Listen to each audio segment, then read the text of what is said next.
समतलीकरण के दौरान प्राप्त ये अवशेष 8वीं शताब्दी के हैं, यह इतिहासकारों का कथन है। मित्रों, वीडियो को लाइक करें और अपने अन्य लोगों के साथ शेयर करें। यदि अभी तक सब्सक्राइब न किए हों तो सब्सक्राइब अवश्य कर घंटी बजाएं। धन्यवाद। नमस्कार मित्रों, आप सब लोग भली भांति जानते हैं कि अयोध्या राम की जन्मभूमि है। इसके लिए काफ़ी दिनों तक संघर्ष हुआ, न्यायालयों में मुकदमा चला। माननीय सर्वोच्च न्यायालय के द्वारा आदेश हुआ कि अयोध्या जन्मभूमि राम की जन्मभूमि है, जिसके आधार पर मित्रों 11 तारीख से निर्माण कार्य शुरू होने के लिए कार्य शुरू हो गया है। मित्रों, निर्माण कार्य शुरू होने के पहले जिस भूभाग पे भगवान राम का मंदिर स्थापित होना है, उसके समतलीकरण का कार्य शुरू किया गया। उस समतलीकरण की कार्यवाही में उस भूभाग से कुछ प्राचीन काल के मंदिरों के अवशेष प्राप्त हुए हैं। वह अवशेष यह सिद्ध करते हैं कि यहाँ प्राचीन काल में कोई हिंदू धर्म से संबंधित मंदिर रहा होगा। तो मित्रों, हमारे कहने का तात्पर्य यह कि जब यह अवशेष 11 तारीख के बाद से मिलने शुरू हुए और वह दिखाई देने लगा, तो ऐसा लगा कि शायद वो इतिहासकार जो अभी तक यह सिद्ध करने में लगे हुए थे कि नहीं, बाबरी मस्जिद समतल भूभाग पे बनाया गया है, शायद वो आके क्षमा मांग लेंगे। लेकिन मित्रों, वो किस बिल में जाके छिप गए हैं इसका तो संज्ञान नहीं है, वो सामने नहीं दिखाई दिए। लेकिन बाबरी एक्शन कमेटी के वकील गिलानी साहब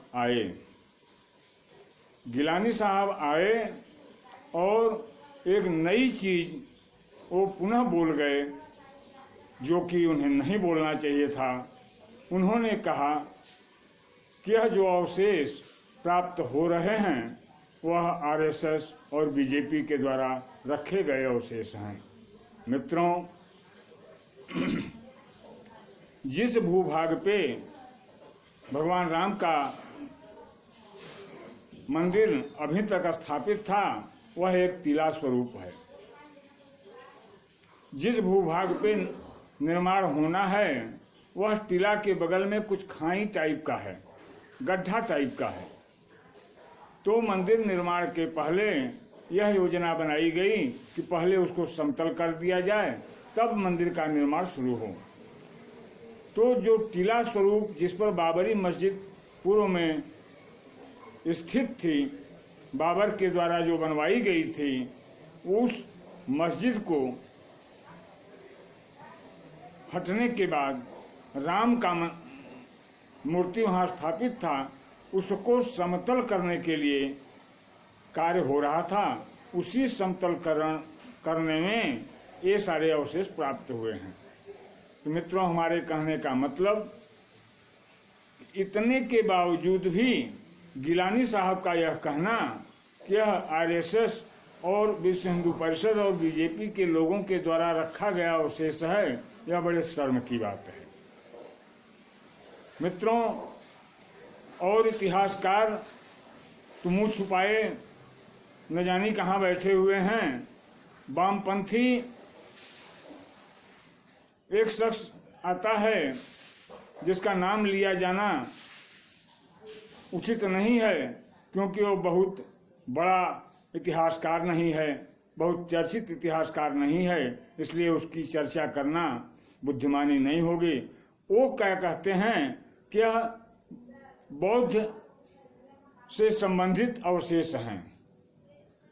यहाँ पहले बौद्ध का मठ वगैरह था, उसी के अवशेष हैं।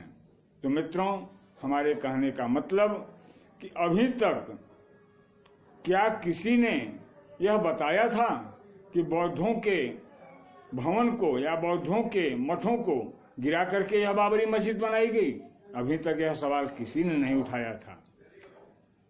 उन महापुरुष को बाबा अंबेडकर की लिखी हुई किताब पढ़नी चाहिए, जिसमें स्पष्ट लिखा हुआ है कि इन मुगल साम्राज्य के लोगों ने और मुसलमानों ने जब आक्रांता के रूप में भारत में प्रवेश किया तो किन किन बौद्धिस्ट के मठों को, मंदिरों को गिराया गया, वह उसमें स्पष्ट तौर से लिखा हुआ है।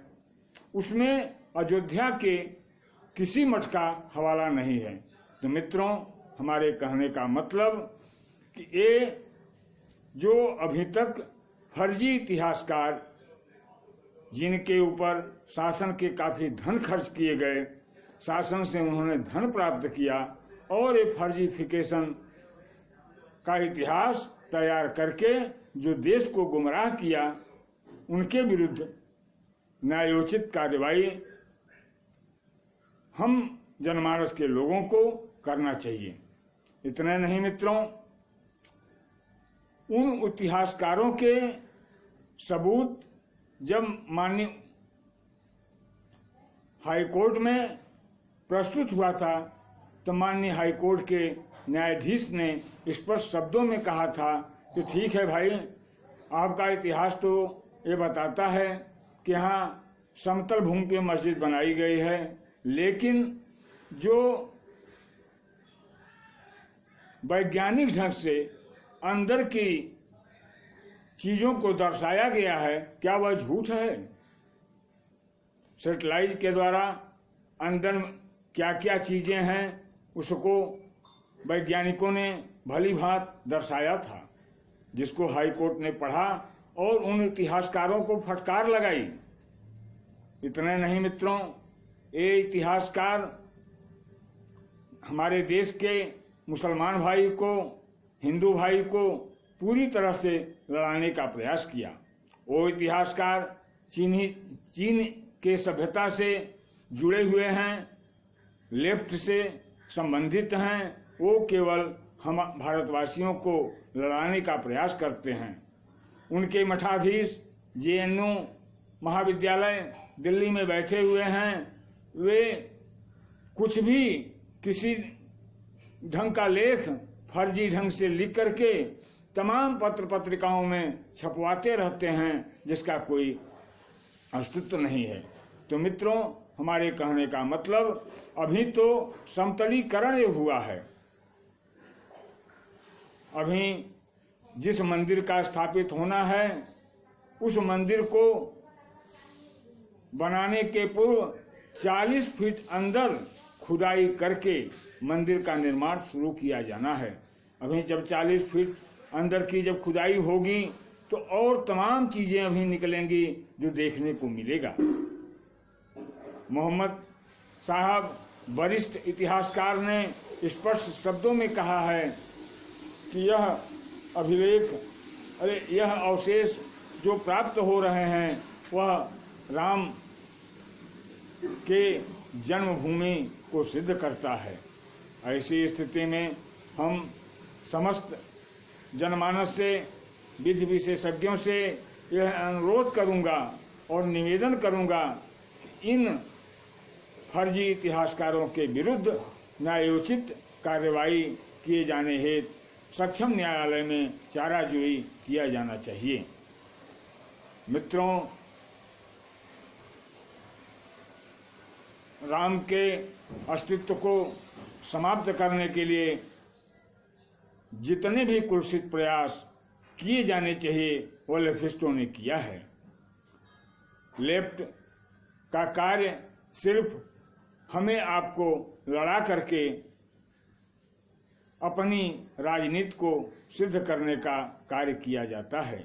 ऐसी स्थिति में हम समस्त जनमानस से आग्रह अनुनय विनय करूंगा कि ऐसे फर्जी इतिहासकारों के बातों पे अब भविष्य में कभी भी भरोसा न किया जाए। जय हिंद, जय भारत।